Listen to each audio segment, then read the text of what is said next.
Hello everyone, welcome to my platform. আমি হৈমন্তিকা দাস, বর্তমানে WBCS executive officer হিসেবে কর্মরত রয়েছি। আমার এই প্ল্যাটফর্ম সাফল্য থেকে তোমাদের জন্য আমি প্রতিদিন চেষ্টা করি কিছু না কিছু ডাব্লিউবিসিএস রিলেটেড তোমাদেরকে হেল্প করার। কিভাবে তোমরা ডিফিকাল্টিস ফেস করছো সেগুলোকে আমার মতো করে অন্তত কিছু সাজেশান দেওয়া, যাতে তোমাদের এই যাত্রাটা একটু হলেও সুবিধা আমি করতে পারি, একটু হলেও হেল্প করতে পারি। আজকে একটু ডিফারেন্টলি আমি তোমাদেরকে দেখাবো যে স্টাডি নোটস কী করে বার করতে হয়, কী করে তৈরি করতে হয়, এবং আমি তোমাদেরকে পার্টিকুলারলি জেনারেল স্টাডিজের দুটো সাবজেক্টকে আমি চুজ করেছি, হিস্ট্রি এবং জিওগ্রাফি। আমি কিছু গ্লিমসেস দেখাবো যে আমার স্টাডি মেটেরিয়ালস কীভাবে তৈরি করতাম, বা আমি যে সমস্ত স্টুডেন্টদেরকে পড়াই বা যেই সমস্ত স্টুডেন্টরা আমার সাথে যুক্ত আছে তাদেরকে আমি কিভাবে পড়তে সাহায্য করি। তো basically how to make notes for WBCS এবং how I prepare my study materials for revision. দেখো, revision is the key thing. Without doing the revision এবং উইদাউট যদি তোমার প্রপার কন্টেন্ট না থাকে, তুমি কি পড়ছো, শুধুমাত্র আমার মনে হয় না একটা বুক রেলিভেন্ট আছে, একটা বই সাফিসিয়েন্ট আছে, but which is very sufficient, which is very required, that is the conceptual clarity. তোমার কতটা আছে, তোমার যে তুমি যেটা কন্টেন্টটাকে পড়ছো, যে কনসেপ্টটাকে পড়ছো, বা যে রিসোর্সকে ফলো করছো, সেই রিসোর্সটা কতটা রিচড, কতটা এনরিচড আছে, সেখানে কতগুলো পয়েন্টসকে কভার আপ করা আছে। এইটা যতক্ষণ না তুমি এনশিওর করতে পারবে, আমার মনে হয় না এক একটা টপিককে তুমি অতটা ডেপথে, অতটা গভীরে গিয়ে পড়তে পারবে যতটা ডাব্লিউবিসিএস এর জন্য রিকোয়ার্ড। তো আজকের ভিডিওটা মন দিয়ে দেখো, যারা জেনুইন স্টুডেন্ট আছো, সিরিয়াসলি ডাব্লিউবিসিএস এর কথা ভাবছো, তারা অবশ্যই ফলো করো এবং তোমরা এই স্টাডি নোটসগুলো দেখে একবার নিজেরা ভেবে দেখো এইভাবেও কি তোমরা এতটা ডেপথে গিয়ে স্টাডি করেছো কি না। Let's start the class. So this is the first thing আমি জাস্ট তোমাদেরকে দেখাবো। সাপোজ তোমরা বিজয়নগর ডাইনাস্টি, মিডিয়েভাল ইন্ডিয়া অবশ্যই পড়েছো। মিডিয়েভাল ইন্ডিয়ার একটা ইম্পর্টেন্ট টপিকই হচ্ছে বিজয়নগর ডাইনাস্টি, এবং বিজয়নগর ডাইনাস্টি যদি আমরা one of the important prominent রুলারকে ধরি, তিনি হচ্ছেন, হি ইজ নান আদার দেন কৃষ্ণদেবা রায়। তাহলে কৃষ্ণদেবা রায় সম্বন্ধে যদি আমার কাছে একটা প্রপার নোটস না থাকে, প্রপার কন্টেন্ট না থাকে, তাহলে আমি যতই যে কোনো বই পড়ি না কেন, আমি কিন্তু কোয়েশ্চেন্সকে কমন পাবো না। সো এবার ধরো, সাপোজ আমার কাছে এই কন্টেন্টটা থাকলো, এটা আমার তৈরি করা কন্টেন্ট। এবার আমি দেখো এই জায়গাটায় যখন আমি পড়বো, তাহলে আমি কৃষ্ণদেবা রায় সম্বন্ধে পড়বো। He was a ruler who ruled from 1509 to 1529, এবং এনার সময় কিন্তু বিজয়নগর ডাইনাস্টিকে এক্সপ্যান্ড করা হয়। তারপরে দেখো ইম্পর্টেন্ট কিছু ফ্যাক্টস আমি লিখে রেখেছি। তিনি পর্তুগিজদের সাথে ট্রিটি সাইন করেছিলেন, অ্যান্ড অলসো তিনি বিজাপুর, গোলকোন্ডা এবং আহমেদনগরকে কিন্তু পরাজিত করেছিলেন। অ্যাট দ্যাট টাইম তিনি কিন্তু মেনলি অন্ধ্রা ভোজা নামে পরিচিত, এবং আমি যখন এই নোটসটাকে পড়ছি বারংবার, তখন I always mark this thing কি এটা আমার ইম্পর্টেন্ট, এটা আমাকে পড়তে হবে, এবং আমি এখানে ডাবল স্টার দিয়ে রাখলাম। নেক্সট আমি যদি আরও কয়েকটা জায়গা নিয়ে কথা বলি, সেটা হচ্ছে দেখো, তার সময় কোর্টে অষ্টদিগ্গজ বলে একজন অফিসিয়ালস থাকতো, যার মধ্যে বিভিন্ন ধরনের পেদদান, বা তোমরা আমার যদি ধরো পিঙ্গালি সুরান্না, এই নামগুলো কিন্তু আমাকে বারংবার পয়েন্ট করতে হবে। দেখো, আমি তোমাদেরকে হেল্প করার জন্য লিখে রেখেছি যে কোনটার জন্য আমাকে রিভিশন দিতে হবে। ফর এক্সাম্পল, তুমি এটা পড়ার সময় ভুলে গেছিলে যে কৃষ্ণদেবা রায় জামাবতী কল্যাণাম বা উষা পরিণয় এই বইগুলো লিখেছিলেন, তো তুমি সেখানে নিজের মতো করে লিখে রাখতে পারো যে I need to revise the things again and again. Similar প্যাটার্নে দেখো, তিনি হাজারের স্বামী যে টেম্পেল তৈরি করেছিলেন, বা আমরা যদি দেখি বিটলের স্বামী যে টেম্পেল, সেটা হচ্ছে আমাদের বিষ্ণুকে ডেডিকেটেড একটা জায়গা। এটাকে তুমি মার্ক করতে পারো যে এখান থেকে কোয়েশ্চেন আসতে পারে। এবং তিনি দেখো একটা সিটিকে বিল্ড করেছিলেন, এটা হচ্ছে নাগালাপুরম সিটি, তুমি লিখে রাখতে পারো। এগুলো থেকে পাস্ট ইয়ার কোয়েশ্চেন এসছে। So this is the kind of important facts. তুমি কীভাবে পড়ছো সেটা কিন্তু খুব বেশি ইম্পর্টেন্ট, যে how you are aspiring for the civil service examination. Moving to the next thing, আমি তোমাদেরকে আর একটা জায়গা দেখাবো, যেটা হচ্ছে ধরো we are also topping about another important portion. যদি আমরা ধরি, সেটা হচ্ছে মিডিয়েভাল ইন্ডিয়ার একটা ইম্পর্টেন্ট জায়গা, সেটা হচ্ছে মুঘল ডাইনাস্টি। মুঘল ডাইনাস্টি কিন্তু শুরুই হয় with the great ruler of the Babur. তাহলে বাবর থেকে আমাকে কী কী পড়তে হবে, সেইটা যদি আমি এইভাবে মার্ক করে রাখি, হাইলাইট না করি, how to highlight the notes and the contents, it is very important. দেখো, আমি ধরো এইখানে পুরো জিনিসটাকে পড়লাম, যে তার নাম কি, তিনি কার বংশধর, বা তিনি তার আর্লি ডেজে তিনি ফারগানা প্রভিন্সের মানে রুলার ছিলেন। পরবর্তীকালে তিনি সামার খানকে ক্যাপচার করার মাল্টিপল অ্যাটেম্প নিয়েছিলেন, বাট শিবানী খান বারবার তাকে রেজিস্ট করছিল, and finally in the 1504 he manage to capture the Kabul, and then after he started campaigning towards India. তো তো এখানে আমি তাহলে এবার আমার স্টাডি মেটেরিয়ালসের পাশে, আমার নোটসের পাশে আমি লিখে রাখবো যে what are the rapid facts, যেটা আমাকে রিকল করতে হবে। ফর এক্সাম্পল তিনি কার বংশধর ছিলেন, ফর এক্সাম্পল তার নাম কি ছিল, ফর এক্সাম্পল তিনি কাবুলকে কত সালে ক্যাপচার করেছিলেন। তোমার মনে কি পড়ছে 1504 সালে তিনি কাবুলকে ক্যাপচার করেছিলেন? অ্যানাদার ইম্পর্টেন্ট থিং, এবার ব্যাটেল অফ পানিপথ কবে হয়েছিল, ব্যাটেল অফ পানিপথে কবে তিনি ইনভাইট করেছিলেন, কবে তিনি ইন্ডিয়াকে মুভ করেছিলেন, this are the kind of things. আরও কয়েকটা জায়গা যদি আমি তোমাকে দেখাতে চাই, সেটা হচ্ছে ফর এক্সাম্পল তিনি ডিকানকে এবং সাউথ ইন্ডিয়াকে, মানে তার পলিটিক্যাল সিচুয়েশন যখন খুব ডিস্টেবিলাইজ ছিল, বিজয়নগর বাহমনির মতো কিংডম ছিল, বা ইস্ট বেঙ্গলে যখন নুসরাত শাহের মানে মতো প্রমিনেন্ট লিডার ছিল, at that time he invaded India. আমি আরও কিছু ধরো মার্ক করতে চাই, তাহলে সেগুলোকে আমরা কিন্তু অবশ্যই ফ্যাক্টস টু রিমেম্বার হিসাবে বারংবার যেটাকে আমি পড়বো মনে রাখতে হবে। ফর এক্সাম্পল তার কয়েন্স, ফর এক্সাম্পল তার আমাদের যে 4বার তিনি ইন্ডিয়াকে এক্সপিডিশন করেছিলেন ইন্ডিয়াতে, সেই ডেটগুলো কী কী। এবং এইভাবে না পড়লে তোমাদের কখনোই কিন্তু সেই জিনিসটা রপ্ত হবে না। পরেরটা আমি দেখাবো আর একটা স্টাডি মেটেরিয়ালস, আমার যদি নোটস বলি সেটা হচ্ছে from the subject called geography. জিওগ্রাফির মধ্যে আমরা অবশ্যই জানি ফিজিওগ্রাফি অফ ইন্ডিয়া এমন একটা ইম্পর্টেন্ট টপিক যেটাকে না পড়লে হয়তো তোমরা পরীক্ষায় পাশ করতে পারবে না, but it is very important how you are studying the topic. For example এটা হচ্ছে আমাদের ইস্টার্ন হিমালয়, তাহলে ইস্টার্ন হিমালয় তুমি ম্যাপটাকে বার করো, ম্যাপটাকে বার করে তুমি লেখো নর্থ টু সাউথ তার কী কী ওরিয়েন্টেশন আছে। ফর এক্সাম্পল দেখো এখানে আমরা পাটকাই গঞ্জ পাবো, তারপর নাগা হিলস পাবো, তারপরে আমরা যেটা পাবো সেটা হচ্ছে মণিপুরি হিলস, তারপরে আমরা পাবো লুসাই এবং মিজো হিলস, যেটা আমাদের মিজোরামে located.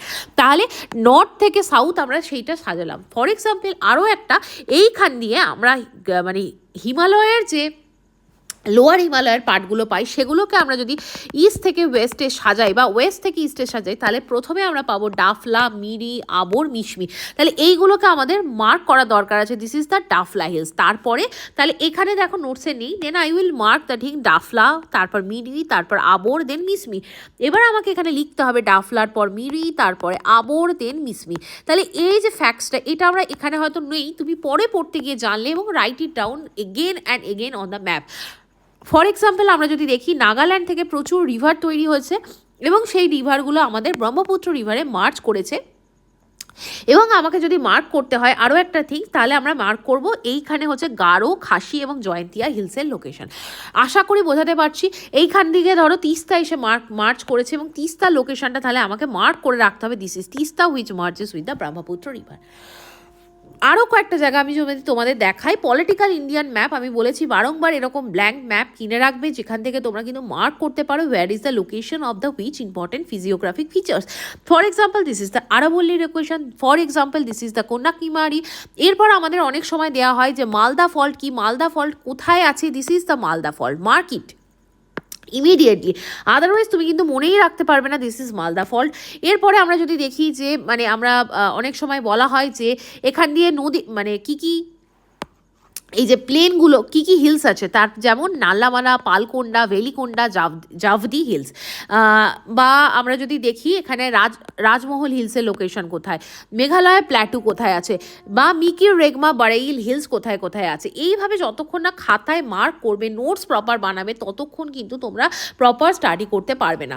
If you want to show another important things, for example আমরা যদি রিভার সিস্টেম নিয়ে কথা বলি, রিভার এমন একটা জায়গা যেখান থেকে তোমাদের প্রত্যেকটা রিভার থেকে কিন্তু ডিটেলসে কোয়েশ্চেন আসে। ফর এক্সাম্পল লুনি কোথা থেকে তৈরি হয়েছে, ফর এক্সাম্পল আমাদের ইন্ডিয়ার মধ্যে আমরা যদি দেখি ওয়েস্ট ফ্লোয়িং রিভার কোনগুলো, তার মধ্যে পড়বে দেখো লুনি, সাবরমতি, মাহি, নর্মদা, তাপি। এরপর আমাদের অনেক সময় কোয়েশ্চেন দেয় নর্থ থেকে সাউথ নদীগুলো যেগুলো আমাদের বে অফ বেঙ্গলে পড়েছে তার লোকেশনস কি। তো আমি তোমাদেরকে দেখো মার্ক করেছি বৈতারিণী, তারপরে ব্রাহ্মণী, তারপরে হচ্ছে মহানদী, তারপরে গোদাবরী, কৃষ্ণা, তারপরে আমাদের আছে কাবেরী রিভার। তাহলে এইভাবে যতক্ষণ রিভার সিস্টেমটাকে তোমরা না মার্ক করছো, রিভার সিস্টেমটাকে না মার্ক করে পড়ছো, যতক্ষণ না তোমরা ম্যাপ পয়েন্টিং করছো ততক্ষণ কিন্তু তোমাদের এইটাকে অ্যাক্টিভলি এটা তোমাদের মধ্যে আত্মস্থ হবে না। This is very important, I am trying to say repeatedly কীভাবে স্টাডি মেটেরিয়ালস, কীভাবে কন্টেন্টকে উইথ ডেপথনেস তোমাদের পড়তে হবে। রিভার নিয়ে যদি যখন আমরা কথা বলছি, I want to show you another river. এটা বলো তো কোন নদী? এটা অবশ্যই ব্রহ্মপুত্র রিভার। দেখো ফ্রম আমরা যদি দেখি চেমাদুংলা গ্লেশিয়ার থেকে কৈলাস রেঞ্জের কাছে এই নদীটি তৈরি হয়েছে, পরবর্তীকালে স্যাংপো নামে এটা আমাদের কিন্তু ইন্ডিয়াতে প্রবেশ করেছে with the name of the Dibang river. তাহলে এবার আমাকে দেখো দিবাং থেকে যখন আমি পড়বো অবশ্যই I will mark the thing কি লোহিত, বুড়িদিহাং, দিস আর দ্য ট্রিবিউটরিজ। এছাড়া আমরা যদি দেখি Sankosh, Manas, Teesta itself is a tributary of the Brahmaputra river. Now Brahmaputra যদি আমরা দেখি, এখানে আমি মার্ক করতে পারি যে নিয়ার ধুবড়ি এটা এন্টার করেছে বাংলাদেশে with the name of the Jamuna.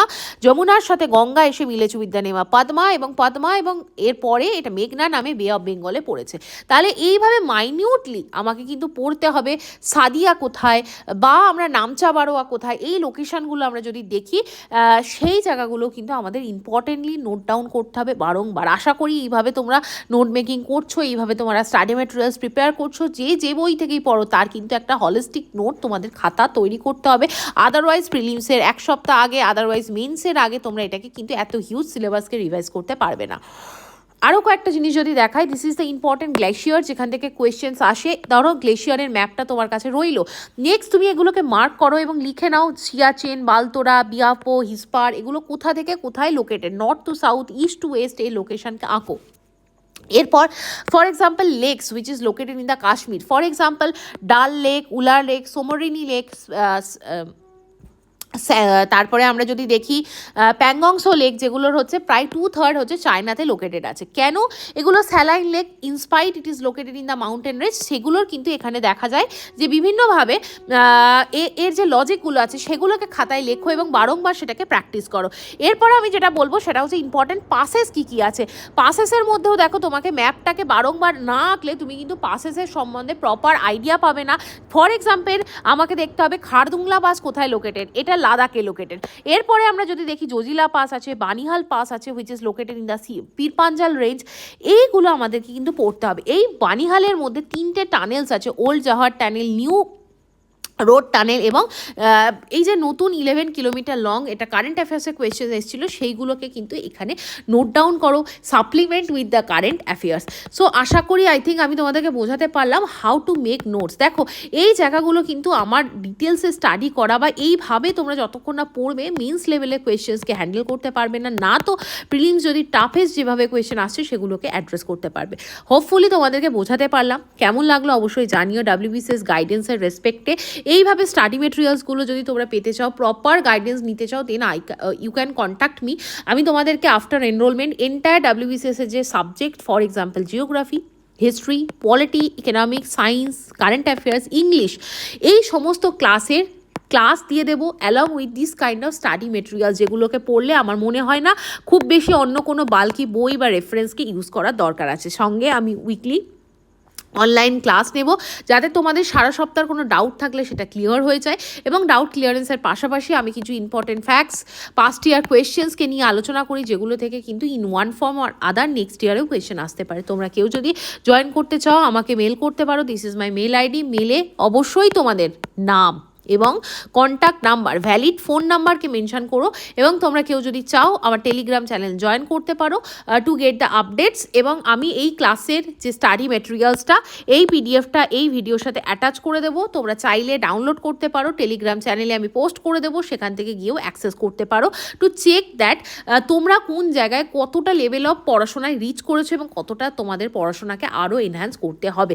So আজকে এইভাবেই তোমাদেরকে জাস্ট দেখানো, this is the kind of classes. আমি তোমাদেরকে স্টাডি মেটেরিয়ালসও প্রোভাইড করে দেবো এই প্রত্যেকটা সাবজেক্ট ওয়াইজ। আজকে যেরকমভাবে স্টাডি মেটেরিয়ালস দেখালাম, এইরকমভাবে প্রত্যেকটা সাবজেক্ট যেমন ফিজিক্স, বায়োলজি, হিস্ট্রি, জিওগ্রাফি, প্রত্যেকটা স্টাডি মেটেরিয়ালস দেবো, যাতে তোমাদের রিভাইজ করতে সুবিধা হয়। কেউ যদি এনরোল করতে চাও আমাকে এই ইমেল আইডিতে ইমেল করো, আমি ডেসক্রিপশন বক্স এবং পিন কমেন্টে এই মেল আইডিটাকে অ্যাটাচ করে দেবো যাতে তোমাদের কানেক্ট করতে কোনো অসুবিধা না হয়। হোপফুলি তোমাদের আজকে এই ভিডিওটা ভালো লেগেছে। Thank you for watching, have a nice day. আর এই পিডিএফটা অবশ্যই ডাউনলোড করে রেখো, তোমাদেরকে হয়তো কিছুটাও হেল্প করতে পারবো। ভালো থেকো, সুস্থ থেকো। আজকের মতো এইটুখানি, পরের দিনের ক্লাসে আরও একটা ইম্পর্টেন্ট WBCS রিলেটেড ভিডিও নিয়ে তোমাদেরকে হেল্প করার চেষ্টা করব।